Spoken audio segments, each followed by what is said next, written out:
Part 1. The road that shouldn't exist. It started with a flat tire. James was driving home late from a business trip, the kind where time dragged longer than the actual hours.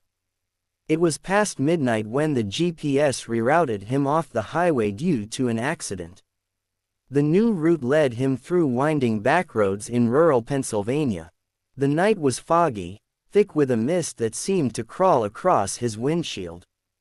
Trees lined the narrow road like silent sentinels. The kind of darkness that swallowed the car's headlights whole. And then, with a loud pop, his front tire gave out. He pulled over and cursed under his breath. He hadn't passed a town for miles.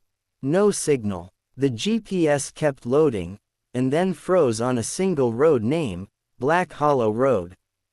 But when he looked around, the road signs showed nothing.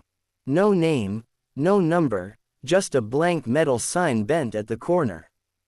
Must be an old road, he muttered. He got out, changed the tire under the pale beam of his flashlight, and climbed back in.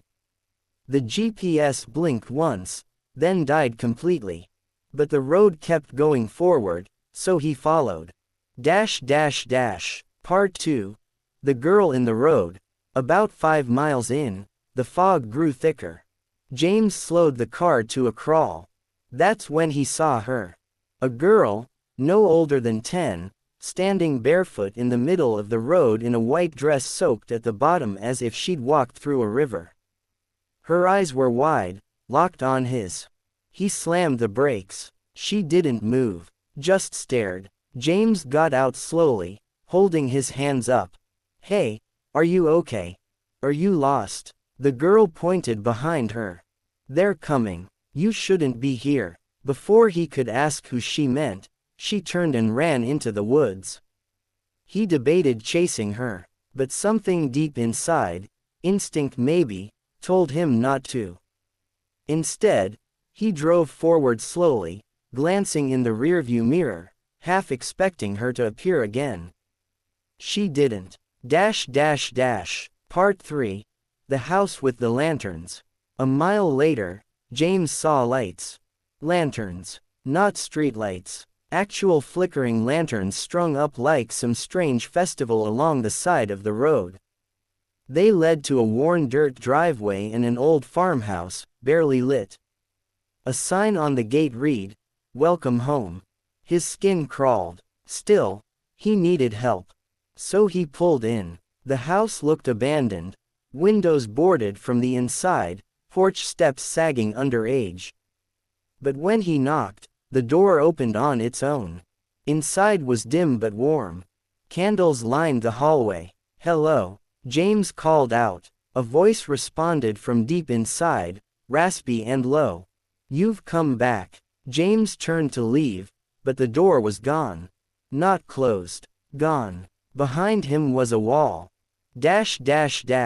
Part 4. The house that breathed. James backed away, heart pounding. The hallway behind him pulsed, like it was breathing. The wallpaper peeled slowly, revealing dark, pulsing veins beneath. He stumbled into the next room, a parlor. Portraits hung on the walls, all of them watching him. Some had no faces at all. Just black smudges where features should be. On a mantel, a clock ticked, but there were no hands. Then, a whisper, "You lived here once." He turned and saw an old woman in a rocking chair. Her skin looked like wax. Her eyes were white, blind. "You always come back. The road only lets those it remembers return." James shook his head. "I don't live here. I don't know this place." She smiled, revealing blackened teeth. "Not yet, but you will." The house groaned. The lights flickered, and then she vanished. Part 5. The guests in the walls. He ran, trying to find a way out. The house seemed endless now. Rooms that didn't exist before stretched in every direction. And from behind the walls, James heard scratching. Whispers. Laughter. He pressed his ear to the wall. A voice hissed, "Let us out." Then a hand shot out from the dry wall, fingers twisted and long, grabbing at him. He screamed and tore away as more hands reached out, clawing, pulling. Running blindly, he burst through a door, and found himself back outside. But it wasn't the driveway anymore. It was a graveyard. Part 6. The names on the stones. Every tombstone had the same last name, Anders, James's last name. Some were weathered and old, others freshly carved. He stepped closer to one near the front. James A. Anders, 1988. The date of birth was his. He turned and heard the little girl again. You still don't remember. She was standing beside a smaller grave. Emily Anders, daughter. Lost but not forgotten. He looked at her. Who are you? She smiled sadly. You were my dad, once. His mind reeled. This isn't real. She stepped back. You promised you'd never leave me. But you did. So now the road brought you back. And then the ground opened. Part 7. The fall into memory. James fell through the earth, not into dirt but into memories. Flashes of a life he'd forgotten. A wife, a daughter, a car crash, but in this version, he survived, and they didn't. He'd left the house, left the pain, blocked it all out, until Black Hollow Road brought him back. He landed in the parlor again, only now, it was on fire. The portraits screamed. The woman in the chair burned, unmoving, smiling as flames consumed her. You belong to the house now. He ran again. Part 8. The road that eats. Outside, the lanterns were gone. The road twisted and shifted like a snake. His car was melted into the ground. No way out. Then, the little girl took his hand. There's only one way you can leave.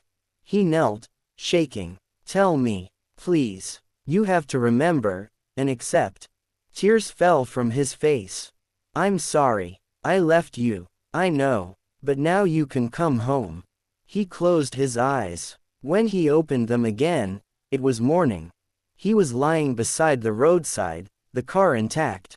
No fog, no lanterns, no girl. Outro. But was it over?